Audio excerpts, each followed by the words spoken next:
Okay. All right. So, Parshas, but welcome to the ladies' Parsha here. Parshas Bechukosai, it is the last of the Sedras in the book of Vayikra, the middle book. And as we mentioned last week, it's very unusual that these Bahar and Bechukosai come split. Usually they're joined together. But this is one time where we focus completely on Bechukosai, and it is a really sort of quite a fitting climax to the whole book, because in a sense it reviews the blessings and the opposite blessings of what the Jewish people will receive if they keep the Torah, if they don't keep the Torah. And there's some pretty how should we say, some pretty heavy verses in the book, which talk about all the sort of negative things that go on. We'll discuss that in a minute.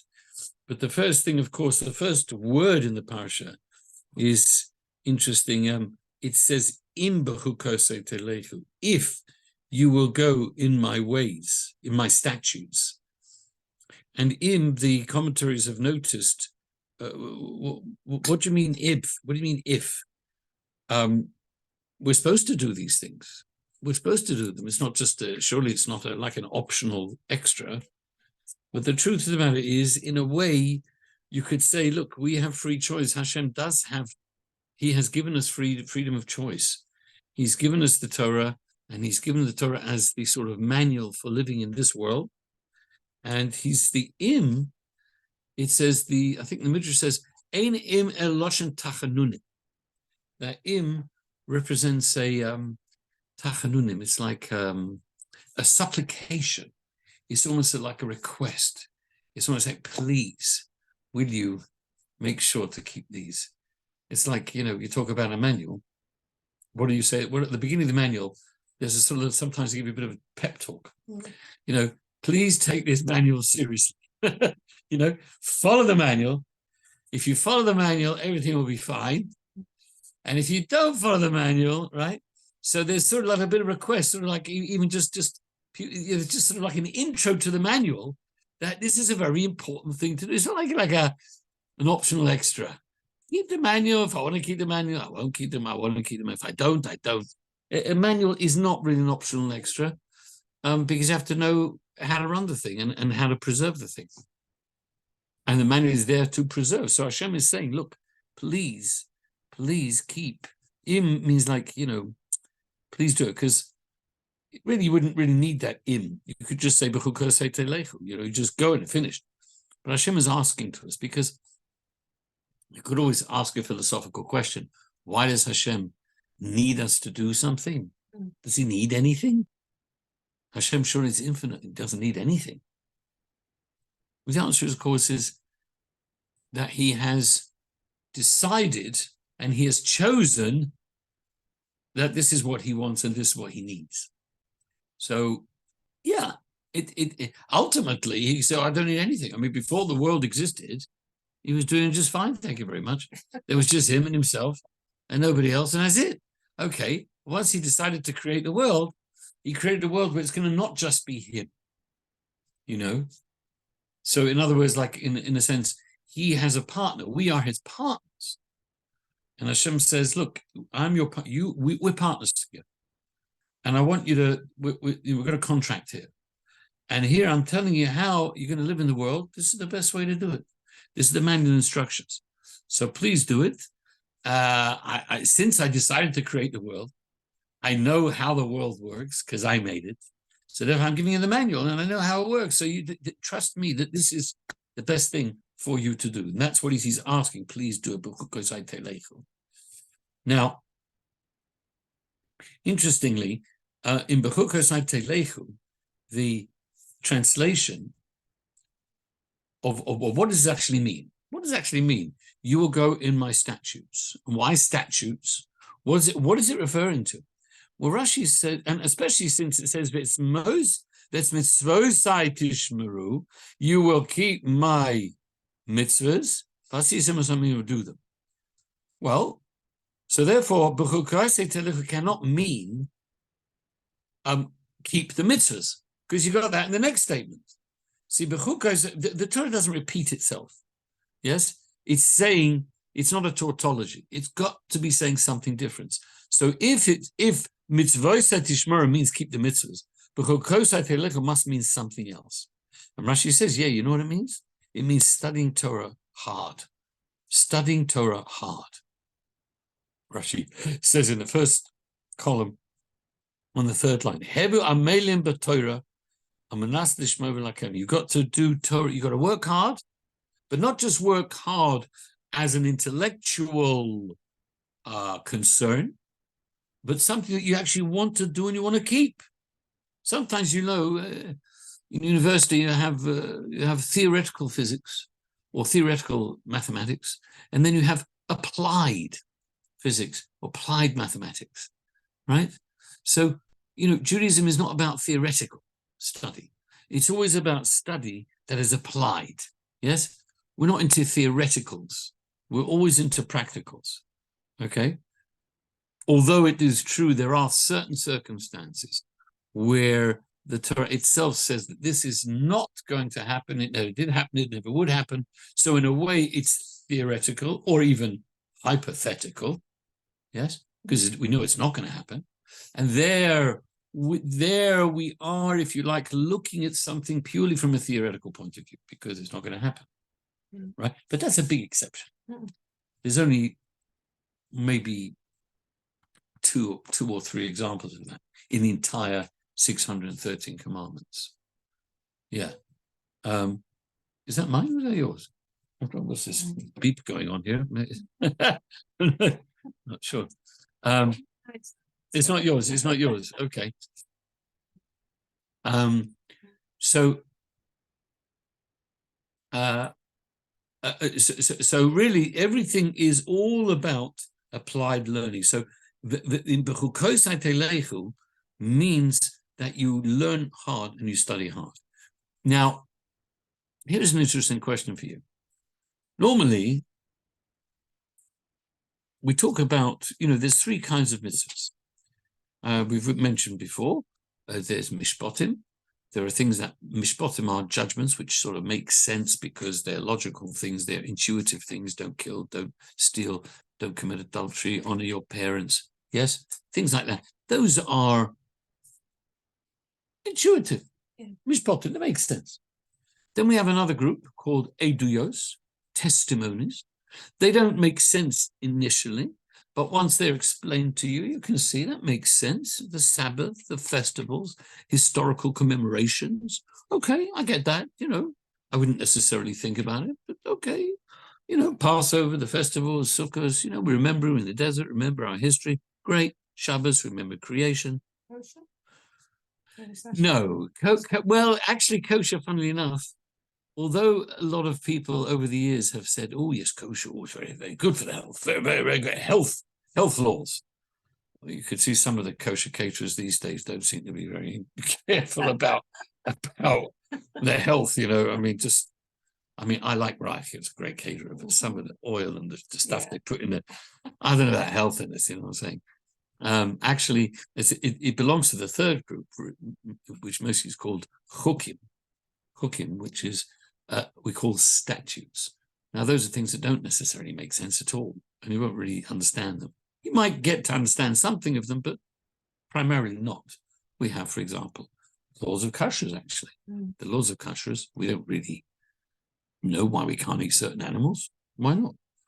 People have suggested reasons, but we don't know. Meat and milk, okay, there's a... Well, again, you're saying from a culinary point of view, if you sort of mix these things in the stomach, it's not very healthy. But remember, you've got about 8 billion people doing just that, and they're not all dropping dead. Exactly, they're not all like walking around with terrible tummy aches. A cheeseburger. Well, they're both protein, aren't they? Yes, but it's kind of weird. Maybe it's because we're programmed not to. Yes, I think that's it. You're programmed, really. You're programmed, but really, it's not it's not really weird, because it's only weird because by us it's like, oh, you know, and eating pig is not something. I mean, we think, ugh, horrible, you know, but from a biological point of view, has tremendous amount of protein, has the most amount of protein than any animal. I think even more than beef. Really? Yeah. So it's a chukim. Then we have also, for example, shatnez, you know, the laws of shatnez, mixing wool and linen. Those are all the sacrifices, right? Also chukim. Horaduma, the red, what's it called? The red cow, right? So we have many chukim. Many chukim that we just don't understand. The laws that we don't understand. So if we don't understand, but it's interesting, here we've just said, in Bechukosai telechu, if you were walking my statutes, it means to study Torah. But if it means to study Torah, that's a little bit slightly problematic, because if we are talking, you know, when you study something, you understand it, you know it, you know, you use your brain, you use your mind, you understand it. Well, but when it comes to these chukim, you don't understand so much. Do you understand? You're not understanding why, at least. Yes. You may understand the what, but you would have thought perhaps that you should say, you know, im mishpotai tish, you know, telechu, or edusai. But why chukim when it comes to studying? When it comes to studying, which is intellectually most important, you know, an important thing, then you're using the wrong group of mitzvahs that you should be, you know, do you understand? It's not, why is that going to do with chukim? Chukim are statues that you don't understand. So here we have another, an interesting point here. What do chukim come from? Chukim come from the idea of to engrave. To engrave. Now, when you engrave something, it means that you hollow out something. You hew it out. Okay? And it's okay, so we're going to get back to that about hollowing and hewing. But hollowing and hewing. Yes, well, that. Hello, good morning. Good morning. You could close the door. Is Hanukkah? She's in? Okay. So you can close the door. Hi. Mrs. Suffin, she's saying hello to you. Hello, Mr. Lawson.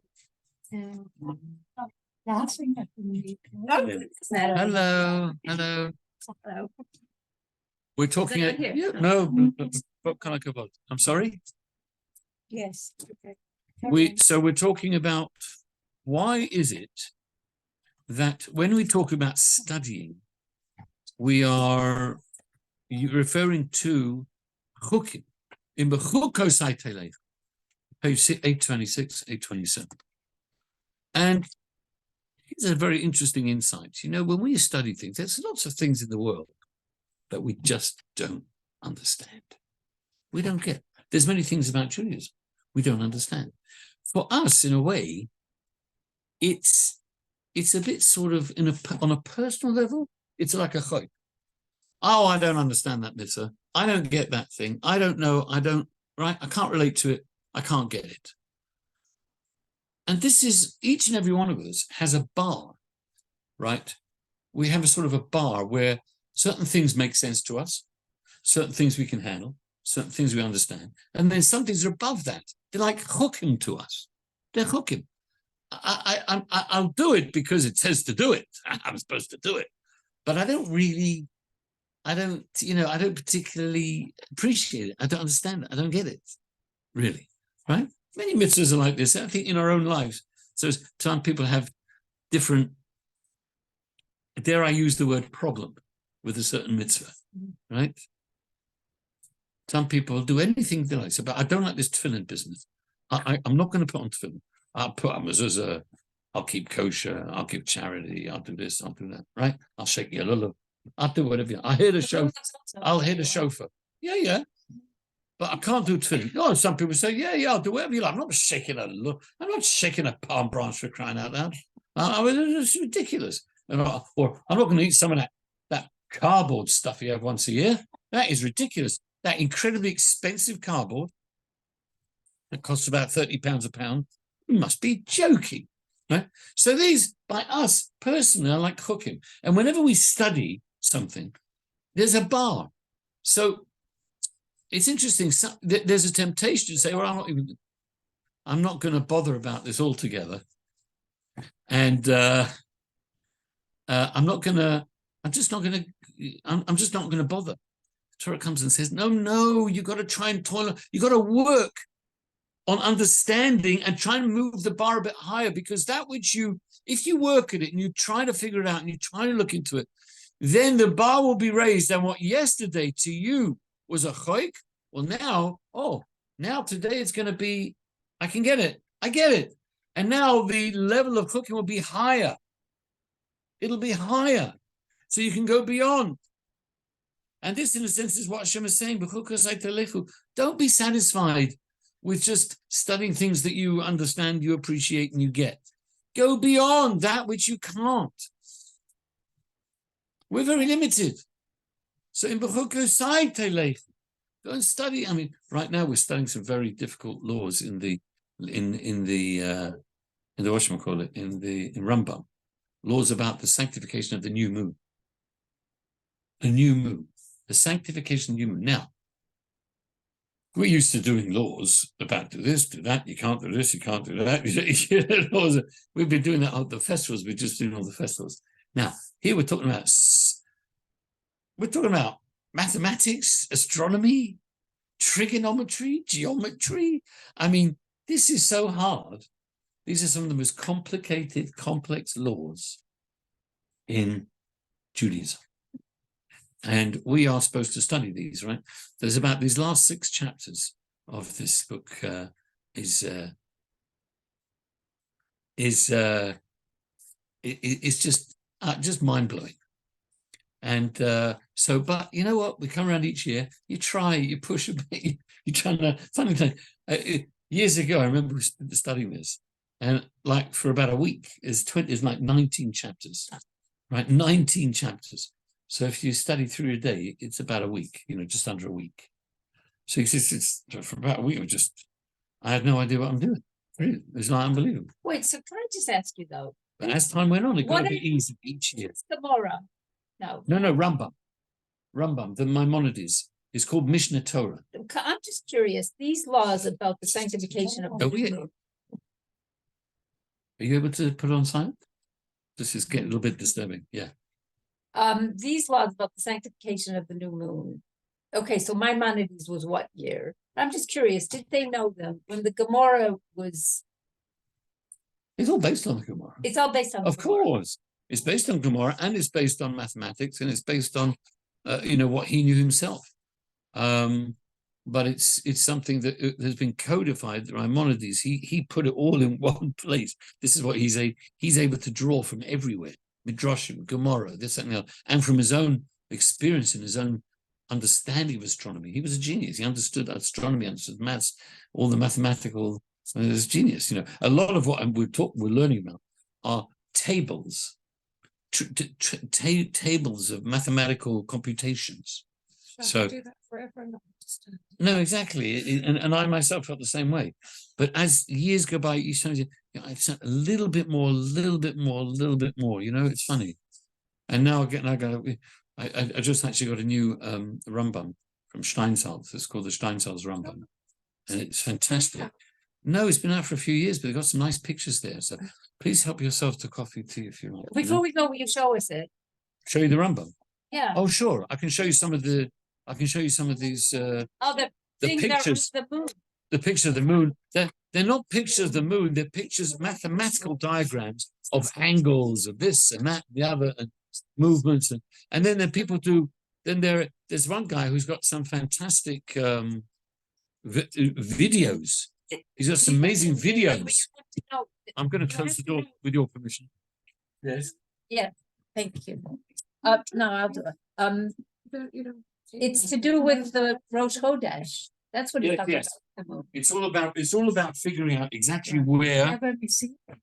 Yeah, well, no, yes. When the moon, no, when the moon has a very slim, the first when it's gone completely black, right? When it's completely black, so it goes for several hours. Then you got a very thin banana thing. That is the new moon sliver. But what? So in the old days, they would wait for they would actually have people coming to testify that they'd seen the new moon at a certain place in the sky, right? And they would testify, and it would be deciding if it would be Rosh Chodesh or not. The interesting thing is that in addition to having these witnesses testify that they saw the new moon, they would come especially to the Beth then. You had the rabbis themselves had to calculate if what they were saying was correct, that where would the moon be seen now if it's a new moon? Might be cloudy, it might not be. Well, exactly, it might be cloudy. They knew in the sky where to look, didn't they? Approximately. Yeah. Approximately. But the witnesses would not necessarily know, because the witnesses have no idea of the computations. The Beis Din was doing the computations. So what would happen is that if they would say, "Oh yeah, we saw the moon," and say, "Well, where did you see the moon? Which part? What part exactly of the sky did you see? Was it here? Was it there? Was it left or right? North, east, south, west? Oh, it was southwest, and it was about, it was like at 10 o'clock or whatever, whatever they would say." Okay, and then they would say, "Oh, does that fit with our computations?" But all I'm point is saying is it's just incredibly hard. So it's a level. There's levels of Torah study that are beyond the bar, and in a sense, what we're doing is trying to make a reverse limbo. You know limbo? Do you remember limbo competitions? No. You don't know limbo? To be in limbo. Oh no, yeah. To be in limbo, that's one thing. But there's a limbo. Oh, exactly. The limbo going under the bar. Remember? The bar gets lower and lower. You don't know that? There's this, like, I don't know, Indians. I think these Indians do it a lot. And they put their feet down and they go under. You're supposed to go under, the lower it gets, right? Yeah. That's right. That's right. So the lowest one, you dance sort of through this bar without touching it. Right? As I mentioned to you the other day, somebody told me, he said that he had a burglary, and he said he was very upset. He says they stole his limbo trophy he got when he was in school. I said to him, "How low can you get?" Where's he from? Good one. That was a good one. You like that one, okay. So this is what we call a reverse limbo, because we're making the bar higher, right? Because the higher, because what's happened is then now if above the bar is what we don't understand, you understand? But of course you can go higher and higher and higher, then it never ends. It never ends. But this is the idea in Bechukosai, and Hashem needs us, and He wants us to do this. Now, we know over here we see all kinds of wonderful things, blessings. Look at this. Verse 4, I will give rains in the times, and the land will give its produce. The Hates Asada will give its fruit. It says it's talking even about the Messianic era, when even non-fruit bearing trees will start having fruit, and the produce you have will be amazing. You have so much produce, you'll have so much wealth, you'll have so much affluence, right? And so it goes on and on and on, right? And it goes on till basically until verse 14. And of course, 14 on page 830, that starts the heavy stuff, which is all the, as we said before, the stuff, the opposite of the blessings, right? But it's interesting. I thought maybe I'll just share with you a story. It says about giving the rains in its time. Yeah, in its time. And sometimes material things we need, we think we need this, we think we need that, and for some reason we don't get it. And then, right at the last minute, just before we need it, it comes somehow or other. It's an amazing thing happens. So there's a story about the Baal Shem Tov. One day he was told that he should go to a certain place. He needed to go, and a voice from heaven said, "Go and visit a certain town, because there's a certain chap there who is going to teach you all about bitochen, faith, and trust in God. Okay, Baal Shem Tov goes with his Evra, comes to the place where they told him from above where to go. It was a certain inn, being, of course, run by a Jew. In the old days, very often in Poland, where a lot of the Jews lived, they would have these inns, and they would rent the lease of the landowner, and they pay rent. And they make a living. They produce vodka, they produce this. People would come, they would stay, and they would sleep, whatever, they'd serve food. So I went to this guy. So they're just about to daven, they're just about to pray. Shacharis, the Baal Shem Tov, and all, his chevra, and this chap, this guy who was the head of let's call him Reb Moshe, shall we? Who was the head of this inn. He ran the inn. And all of a sudden, a soldier comes in, some kind of a regal-looking guy, and he was a soldier. And he takes his sword, and he smacks his sword on the table 3 times. Bum, bum, bum. Right? And then he leaves. Well, the Baal Shem Tov was a little bit surprised by that. It's, okay, fine, whatever. Anyway, so they finished davening, and they finished this and whatever. So the guy comes in again. Goes bang, bang, bang. Gets up and he walks in. Baal Shem Tov turns to this Moshe, the owner of the lease of this tavern inn. He says, "Well, what's going on here? Looks a bit threatening. Looks a bit weird." He bashes it 3 times and leaves. He says, "Oh no," he says, "that's what they do every month or every few months here." He says, "Every time I have to pay the rent, whatever it was, 3 months, 6 months, a year, I don't know." He worked for the Oretz, he works for the landowner, and he comes in. He got 3 times. He bangs on the table every couple of hours. He says, because he's warning me that today is the day the rent is due, and if I don't give the rent, then he throws me and the family in prison, in a pit. So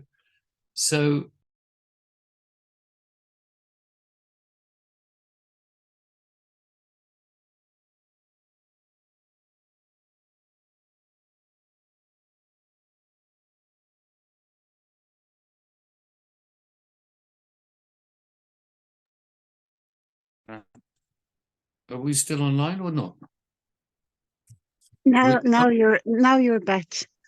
You said the last thing we heard was that. Okay, great. The last thing we heard was that he would throw the whole family into the pit, and That's then right. Yeah. So the Baal Shem Tov says to this Moshe, says, "Well, you look very calm about everything. I mean, you look fine." I said, he says, I assume you've got the rental money, because you seem to be completely calm and relaxed about all this. He says, "No," he says, "I don't have a penny." I said, "You don't have a penny?" He says, "No, God, I've got nothing." So, oh my goodness, that's a bit weird.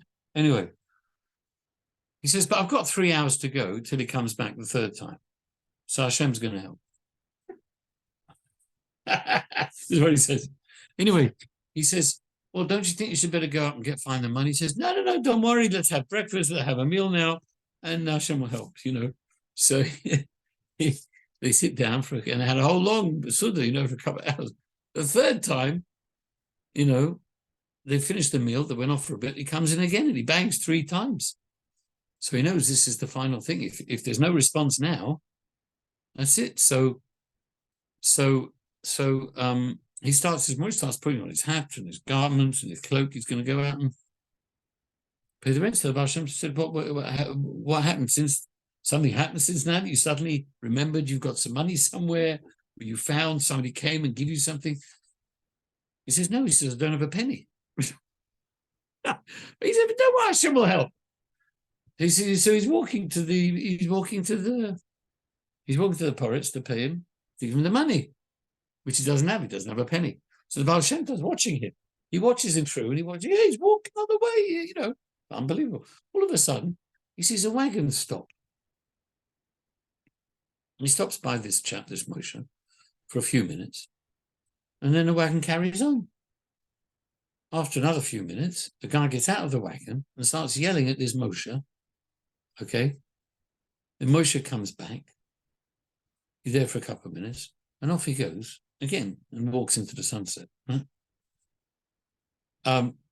So this guy, this wagon driver, he comes into the inn. Right, he's staying at the inn. So the Baal Shem Tov approaches him and he says, "Tell me, sir, do you mind telling me what happened? I couldn't see very well. I saw you stopped, he stopped, you stopped, he carried on, you came back, you had a chat, and what happened over there?" He said, "Oh yeah," he says, "fine." He says, I'll tell you what happened." He said, "I'm a merchant from a local town." And he said, I know that he makes vodka, this chap, this Moshe, he makes vodka. And I know he makes a lot of vodka in the winter months, and I wanted to buy it off him. I want to buy it off him, so he'll be the supplier of the vodka, and I'm going to sell it to everybody in town. So then I came to ask him if he'll, right? So he wanted a certain price for the vodka, and I was going to pay him. I was going to pay him now. He wanted a certain price, but that was too high for me. So I left. And I went on. And then I thought to myself, you know what? The guy seems quite firm about his product, the price of his product. He seems an honest chap. So, you know what? Let him have the money. I'll have the stuff. And that's what it is. So he went back and he gave him the money. So he had the money and he went and paid the, right? So here the Baal Shem Tov learned this amazing lesson that is, in a sense, the posuk here, Vasisemo song. When you do them, then you know what? I will give your rain. Gesh means rain, but in Hebrew the word gashmiut, as Mrs. Suffren saying, what does gashmiut mean? It means material. Gashmiut is what you need: money, finances, whatever you need, right? But itom, exactly the right time. You don't need it before. You don't need it, so why should I have? Why should you have it? Anyway, of course, this was a great lesson in Emunah and B'tochen that the Baal Shem Tov learned from this simple man. The great tzaddik, the Baal Shem Tov, learned from his ordinary simple guy. You know what? We'll learn it from you, but when something happens, it goes out the window. You start getting nervous. This guy wasn't nervous. He had faith. Presumably, that's what the Baal Shem Tov had to learn. Yeah. What's the point of being nervous? He had total faith. I suppose that's You did it over the years. We You all did do think we do it, but no. When something comes up, what the heck am I going to do it now? Yeah. Look, you're trying to get nervous. Look, the important thing is, as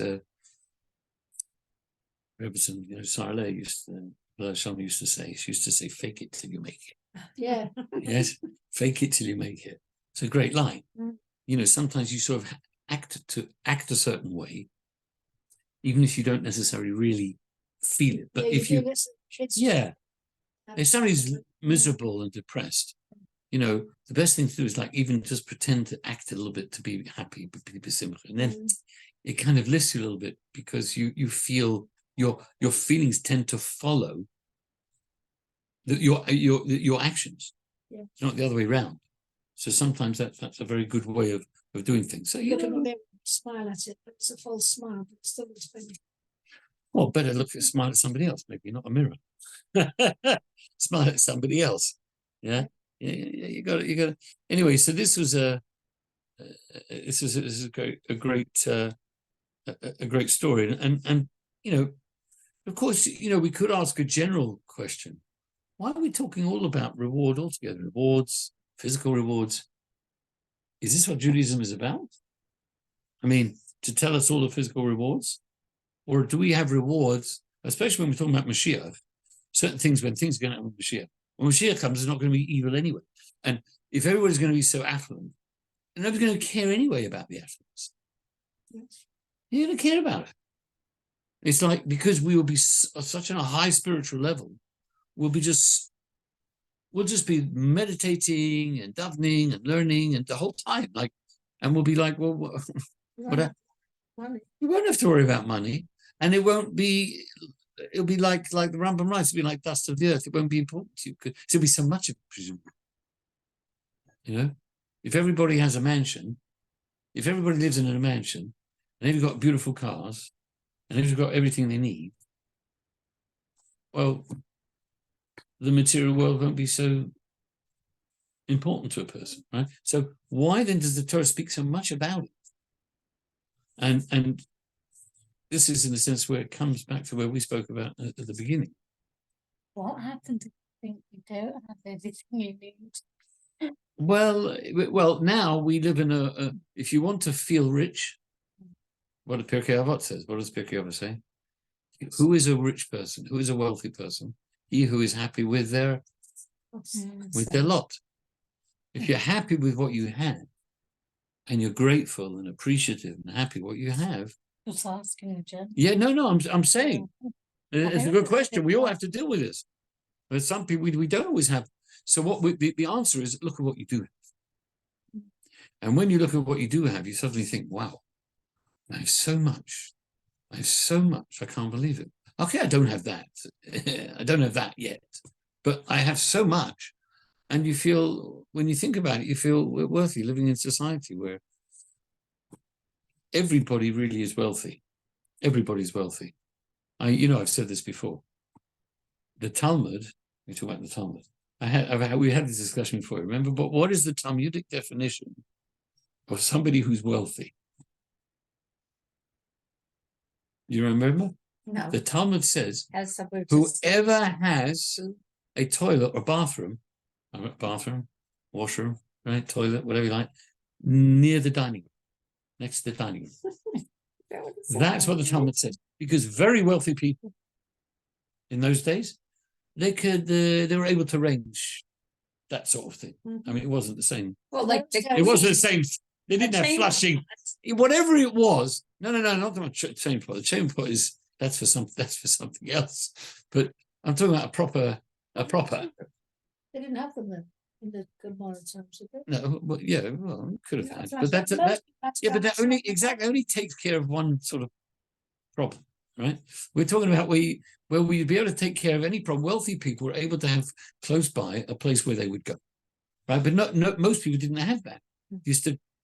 We don't even realize what it was like. Even when I was a kid. People left houses in Golders Green. Didn't they have toilets outside? Outside. Yeah, I remember in my Yeah. house, we had an outside when I was a kid.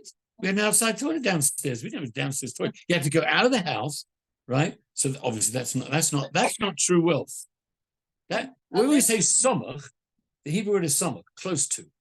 Now, normally that means sort of. It must mean they had service. It means very close by. It's a certain mentality because one day my kids were sleeping at Holcombe Road, 124 Holcombe Road, if anyone remembers that address Nope. in Ilford.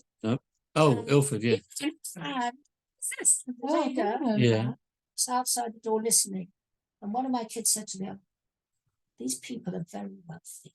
And so the other one says, how do you know? They've got 2 toilets. So there's, Right. oh yeah, one for him and one for her. And then a little voice goes, imagine them both sitting there. See, one was a bidet. Oh, very good. Oh, in the same room. I see what you Half mean. mine Sandy, but it's okay. It is interesting. So it's far that overheard. it Yeah, and oh, it's told funny. I remember that address, yes, because I stayed there for Pesach. Yeah, that wasn't a house. That was a mansion. I said it to Shiva. Oh, you said that Where are brilliant. the other people here from Ilford? Yeah, She Raider. said no. She outlived them all. it was amazing. It is interesting you say They- that nowadays, I know, but yes, exactly. And nowadays, just to finally PS this, because we've got to move on a bit. But you see, we don't keep too long in the bathroom. But I'm just trying to have a point. Nowadays, if you go and you find like really affluent buildings, really affluent buildings, go Florida, wherever, what are they? 4 bedrooms, And 6 5 bathrooms. bathrooms. Yeah, exactly. Have you noticed? It's all about how many bathrooms you've got in a house nowadays. It's weird. Oh yeah. So that's an extension of what I'm saying.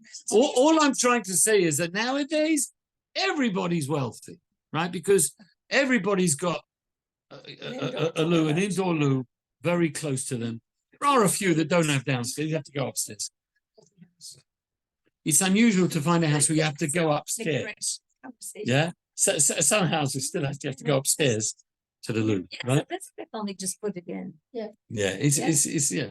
But so we over the years we have become more welcome. So oh yes, Emoni, yes, you'd like to say something. I'm sorry.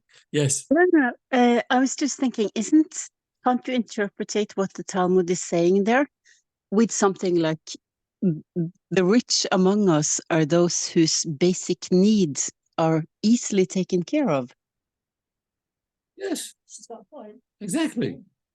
Thank you. And they're taken care of in a very convenient way. Yeah.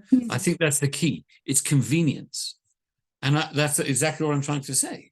That nowadays, at least according to my view, most people in the average society have all these conveniences taken care of. And therefore, we are living now. The average person is about an average person's house, yes, is what in previous generations, hundreds of years ago, only kings would live.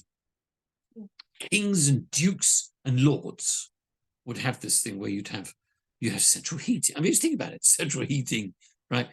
Double glazing, refrigeration, gas, running water. These things were unheard of, right? And even the kings didn't have that stuff, but they had servants to go and run and do this for them and do that for them. Okay, but they had heating to have homes. Look, lighting was all about candles. Yeah. How many candles of oil? How much oil do you have? Well, people didn't have candles. They can afford candles. They can afford oil. That's why Shabbos says it, or not? I doubt that. On they Shabbos? missed the number of candles of children they had. Do you think years ago they didn't do that? They just lit. Oh, I don't candles. know. But we digress. We digress. No, it's good, but we it's like a tennis over foot game over here. Anyway, I want to know. Oh, can I just ask a question? Go on. Gashmias and Geshem, are they connected? Yes, I just said. Yeah, that. but rain is good and Gashmias is good. But the right time, yeah, and so is Kashmir's. That's What why would you mean? Kashmir is not good. The Rabbi would always bless people, but Kashmir is a baruch. Yeah. Oh, hello.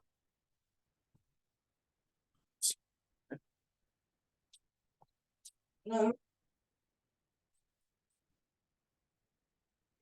Somebody's worse than us.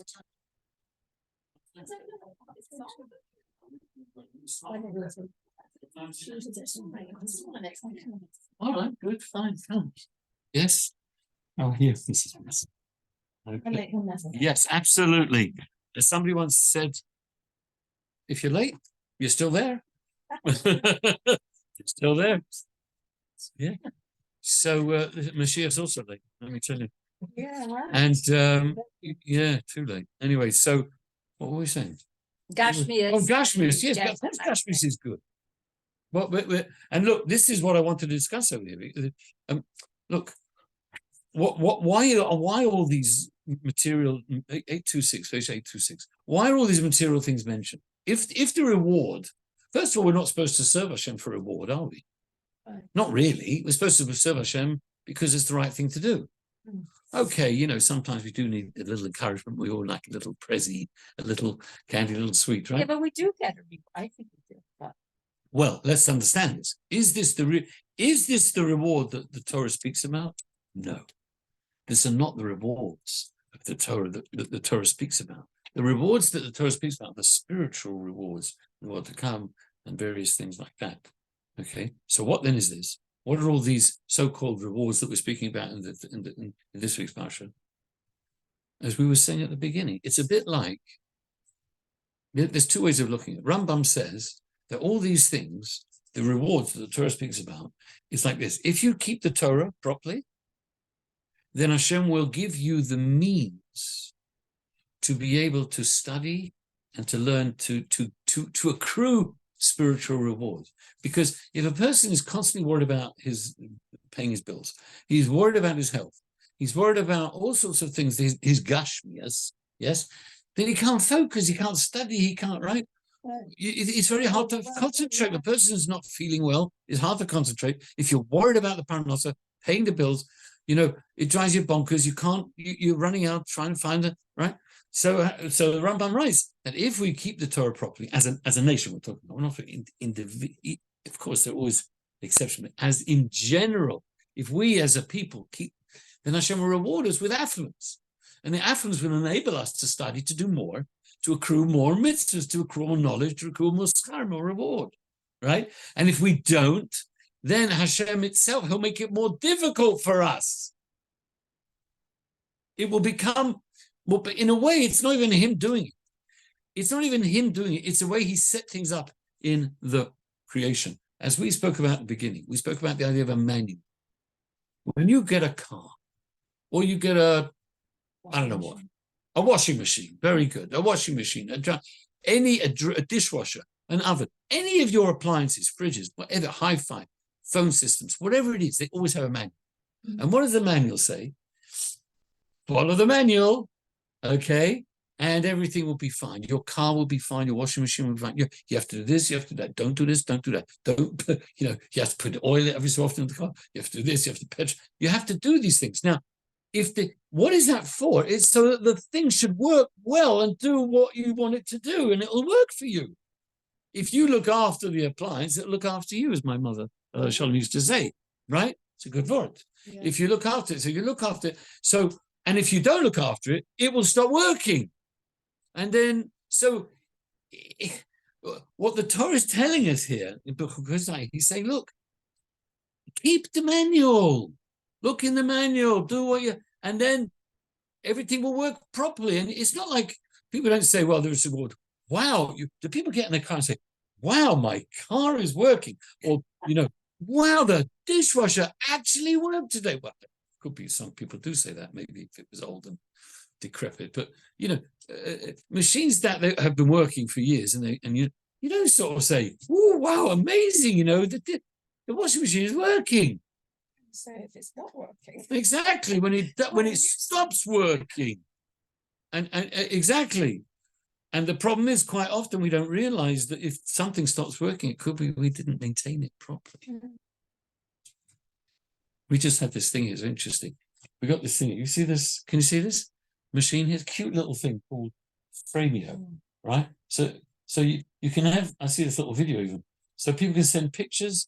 Like if your kids are all over the place, they can send it, and it shows it on here. Oh, they send it remotely. They send it, internet. It's all internet. Oh, I see. Yeah, and it goes through. So you can have It's the same picture the whole time now. yeah, but it can add. You can keep adding. You can add more and more pictures, you and your pictures, right? And the picture, and then the picture shuffles them and moves. The whole system, right? It's a clever little thing, right? So. My son-in-law, my son-in-law in Florida, he sent this to us, right? And also we had it. We're very excited. We had it for about a week, right? And then just before Mrs. O left, it stopped. Stopped working, and a message comes up. It's not working. And usually it's like stop, reboot, start again. Now these things usually they pushed it. Stopped it, reboot it, nothing, doesn't start, nothing. Right? At one point, we noticed there was a message that said, never pull out the plug of the thing when it's on. Turn it off first. Don't just pull out the plug. Oh, did you lose all your photos? What happened was, the plug was accidentally just pulled out because Shabbos was coming. Okay, and if you pulled out the plug. Right, so because Shabbos is coming, but we actually haven't seen that message saying don't do that. Now, really, in my mind, it doesn't make sense. Well, how you make a machine this happens all the time. People are putting plugs out. It's like anyway, but that's what it said, right? So for some reason, somehow it messed the whole thing. We had it for a week, so they had to send us another one. Oh no! So then we got another one now. Okay, so now we're going to be careful now. But the fact that it works is because you don't do what you're not supposed to. Otherwise, the whole thing could botch up. You follow the instructions, right? Exactly. So this is the instruction book. It's if you keep it, it works. Everything will work fine, hunky dory, right? That is what really all these blessings and all we call them curses. It's not really. It's like school now. What do they call it? They don't call punishments. What do they call them? Consequences. Yes, consequence. It's a nice list. I don't know. Sanctions sounds a bit more tougher. Well, it sounds like but consequences always like, oh, like this is happening because of that. It's like it's not it's like it's almost like a natural thing. I mean, yeah, there's a natural consequence of. I mean, you know, if you work hard, your body will become stronger. I mean, if you lift weights you know, the consequence is. So here we're talking about consequences. We look at it in terms of reward and punishment, but we're a bit more mature now, aren't we? We've been around for, the Torah's been around for 3,330. How many years this year? 300, well, at the moment, 3,336. So I think Shavuos will be 3,337. Okay, so we you know we can understand here what we're really talking about. It's about these things. Now, just as a little PS, interesting. The Chofetz Chaim, you know, there's a custom in Shiur when we start reading. Right, remember I told you from page 4, from verse 14, it speaks about the fact that the negative consequences, shall we call them? Yes, negative consequences. Now, people don't like reading about them. People get very uncomfortable about them. And there's a custom in the Shiur. What's the custom in the Shiur? Oh, they say They say it quietly. They say it lower. Yes, the person who's doing the reading. Oh, First of all, the lady, the one you read it quietly and quickly. Yeah, like let's get it over with. Is You it know what I'm saying? Chazak? Yes, it will be at the end. Will be Chazak as well because the last Parsha. Correct. Oh, Correct. Yeah, right at the end, exactly. And so he has the so the apparently the Chofetz Chaim, he said, I don't like this custom. He says it's stupid. I mean, he didn't. He probably didn't say stupid. I'm slightly paraphrasing. What was he upset about? He says, look, imagine somebody's going through a minefield. He's walking through the minefield, and we know there's like a mine here. There's a mine there. You know that there's a mine there, and a mine there, and a mine there, and a mine there. And what are you doing? You instead of, you know, when you're telling the chap, he says, you know, don't step to the left. You might step on, you know, and you go quiet and you go quickly. You should be the opposite. You should be yelling at the guy. You'd be screaming at the guy, don't step there, don't step there, right? It's a very good kind of a svara, if you like. And we do the opposite because it makes us feel a bit bad. You know, the famous story with the Mittler Rebbe, the second Chabad Rebbe, when it was in Parshas Kisovo, which again we have another version of the curses, which is actually twice as long, right? And we have it when this boy, when he was like 11 years old, 12 before Bar Mitzvah, when he heard his father, usually the Alter Rebbe, Rabbi Shneur Zalman Bati, the founder of Chabad, he was the Baal Korah in Lyozhna, wherever it was, and he was away. He was away on a mission somewhere, so somebody else was taking over from the lane. And when this boy, his son, who later became the Rebbe, his name was Dov Ber, when he heard, he fainted. When he heard the curses in Parsha Kisovo, he fainted. He collapsed. It scared the wits out of him. And he collapsed until the point where he was so unwell, they wouldn't even know if he was going to fast that year. So, in other words, it lasted for a few weeks. Yeah. So they asked him, and they said, well, what's going on here? This happens every year. You hear this every single year from your father. You hear the lane. So what happened this year? Why suddenly it collapsed?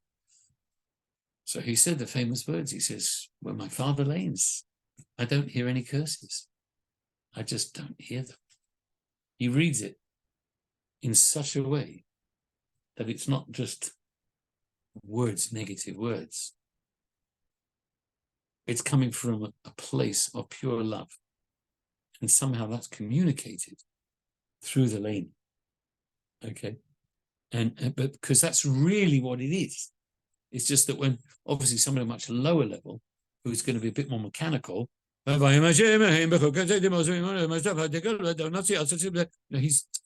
doing what he has to do. He's being mechanical. Okay, he does the laning. Okay, he's supposed to do the laning. Yeah, that's what you have to do. But when you have a great tzaddik who reads these things, it just no negativity comes across. No negativity, only love. And he said that was the difference. Anyway, but the truth of the matter is, and perhaps just a little final point on that, is that even those negative things that happen are really good. They're really blessings. They're blessings in disguise. They're blessings in disguise. And sometimes there's not so much That's what in it says. disguise. In Yeah. truth, they are nothing but blessings. Oh, there you go. Where's that They're from? nothing. Or is that the admonition? In that Yeah. thing of the admonition? Where does it say Yeah. that? You see the admonition? On page Oh, down 831. here. Yeah. They're nothing but blessings, right? That's the Alter Rebbe said. And maybe that's why he was reading them Like that. as blessings. Mm. You know what I'm saying? In other words, he was reading them, understanding that they're really blessings. Yeah, because if you have a drought and you're a farmer, you suddenly realise I better daven. I haven't been davening. Like that kind of thing. It's a wake-up call. Well, yeah, but but okay. That means you haven't been following the manual. He did destroy the temple. Sorry? He said, I will destroy the holy temple, which he did destroy. Well, nobody argued whether he did or didn't. We know he did, and we know we went through all the terrible things that we've been through. We know we've been through them. That's not debatable. That's not debatable. We did go through this hell, right? But the interesting thing is, we learned in a Haftorah just a few weeks ago, which is pretty interesting. The verse says, "The time becoming Mashiach, we will say, Oidecha Yonaftabi." We will say to Hashem, thank you for being angry with me. I don't know what that means. Maybe does it mean that a kid sometimes, who a parent sometimes admonishes, disciplines, doesn't just let him do whatever he wants to do, and grows up to be a spoiled who knows what? Yes? We all know what we're talking about, right? Sometimes if a parent sometimes admonishes a kid and disciplines the kid with love, obviously, with love, not vengeance, then the kid appreciates that and says, you know what? You used to sometimes give me a bit of a whack sometimes. I used to do this, I used to that. He says, but you put me on the straight and narrow. Yeah. You put me on the straight and narrow. And I thank you for that. Because otherwise I would have been totally out of control. I would have been a totally wild kind of a guy. Right? So as a nation, we are quite often envied by the world, at least when they're not hating us. I was going to say. I think probably most of us sense we like to feel and we'd like to hope and think that most of the world actually does respect us. And You will it eat is, the flesh of your sons and you will eat the flesh of your daughters. Yeah, but Moscow had a thing from the Ben Ish Chai. He says, you go into a house of your son and daughter, you can't eat there. To be kosher, you'll be able to eat the flesh they offer you. You'll be able to eat the flesh your son and daughter offers you. It'll be kosher. You won't have to worry about the kashrus of your children's homes. That's a nice way of looking at it, you see. it'll eat the flesh of your Yeah, children. In other words, you'll be able to eat the flesh. Because they'll also have Lubavitch Shchita. It'll also be Kedassia. No, but it does mean what I'm He's saying. giving a drush. She's giving a drush. I'll have to look into Yeah, the but book. you I'll have also, to the look only into the book. She's quoting a drush from her husband. She pours milk, you have to double wrap. And if you Yeah, don't, no, it's we not use it for kosher. food, like the plates that we have a plate Of course you don't. that we close. Most people don't. How can they be blessings? Yeah, Blessings are. If this was a milk plates we said, close. like, I'll tell you one other story, and then we'll finish off because I'll just give you an idea. Look, if you walk from your perspective, you can't always understand what is a blessing. Two things I'll tell you. One is that a person goes into a hospital. He's never seen a hospital before. He doesn't know what a hospital is. He doesn't know what an operating theatre is. And he goes and he sees people dressed in masks and long coats, and they've got knives and swords, and there's blood all over the place, and they're hacking and cutting. He's going to scream, "Murderers, what are you doing, you horrible people? Call the police, right?" And he's running around trying to stop the doctor from amputating something, right? No. These guys in their masks and they're saving this guy's life. We're making an operation. Now you could say, well, how could that be? How could that be? Right? Whose perspective are you looking at? For a person who doesn't understand what it means, it makes no sense. But what's the reality? Says we don't know the reality because we live in a two-dimensional world, right? Now I'll just finish off with the story, a quick story. There was a guy, I heard the story from a shaliach, the shaliach in New York. This was a lawyer who was, he was going through a very serious time. He was going to be struck off from the Bar Society in New York because he, I don't know, done something a bit naughty. I don't know what it was. But anyway, he was friends with the shliach. He's chatting with the shliach, and he said, "Oh, guess I got a great solution. What should we do? What do you think with the solution?" The shliach suggested, Goes to the Rebbe. "Go to the Rabbi." See, and he said, "Let's write a letter to the Rabbi." So he said, "Oh, what a great idea! Write a letter for a bracha." So they write a letter for a bracha. Day goes by, 2 days, a week goes by, 2 weeks, no answer. Or the shliach, he's very embarrassed. He's embarrassed because he said, "Oh, the Rebbe will give a bracha, he will answer," and he didn't know where to put himself. He says, so in desperation, he says, "Well, let's write again." Maybe he didn't get the last letter. So they wrote again. His friend, he's got problems, and it'll be all right. He'll give a bracha, you'll get out of it, you'll win the case, whatever it is. Anyway, again, no answer. Well, the shliach was utterly embarrassed. He didn't know where to put himself, literally, because he was touting the Rebbe is going to save this guy, right? Anyway, so it seems they lost contact for quite a while, for maybe a few years. And somehow or other, after several years, they met again. And this guy came up to the shliach, he saw him and said, "Oh, Shalom Aleichem, how are you? Let's go have a coffee. Coffee, how are you? How are you?" He says, "Gosh," he says, so of course the shliach said, "Whatever happened to you? You look pretty happy, you look in a pretty good mood." He said, "Well, you never believe what happened." He says, "So your Rebbe, we were all a bit upset we didn't get an answer. Your Rebbe was a genius. He was such a great man. We thought it was terrible we didn't get an answer. Do you know what happened?" Tell me what happened. He says, "They took me to court, the bar cases, and I lost. And I was struck off. I couldn't practice law anymore. Now, I had practiced law for many years, but I was just about getting by. I was, Nietzsche saying, it was a bit rough, it was a bit hard. Even being a lawyer, you think a lawyer, they're all wealthy. They're not all wealthy, right? So he was just getting by. He says, so what? I had no source of panos at all, so I had to open a business, and I opened a business. I opened my own business, and my business is doing fantastic. I said, if I would have won the case, things would have carried on pretty miserable, right? In my financial. And now, thank God, Hashem took me out of that. And that's why Hashem didn't answer. The Rebbe didn't answer. He didn't need a bracha to win the case and stay on as a lawyer. He completely got out of it. So one day, it looks like a terrible curse. I've lost my panosa. God's taken away the panosa. You lost. What are you doing to me, right? And then this guy is dancing. Did I tell the story last week about? I don't want to keep stories. I don't want to keep your Rabashkin, Shalom Rabashkin. He was in prison. He was in prison from agri-processors. Yeah. He was in prison 29 years. They threw the book at him because he said he borrowed too much money. That was the crime. He borrowed too much. He was sentenced to 20. He was sentenced to 29 years for the money. Every million that he borrowed and paid back, by the way, was paying back. And the banks were quite happy. But the anti-Semitic prosecutors... Because once they stopped his business... Hold on. That's a commentary afterwards. Please, you want to hear the story? Or yeah, okay.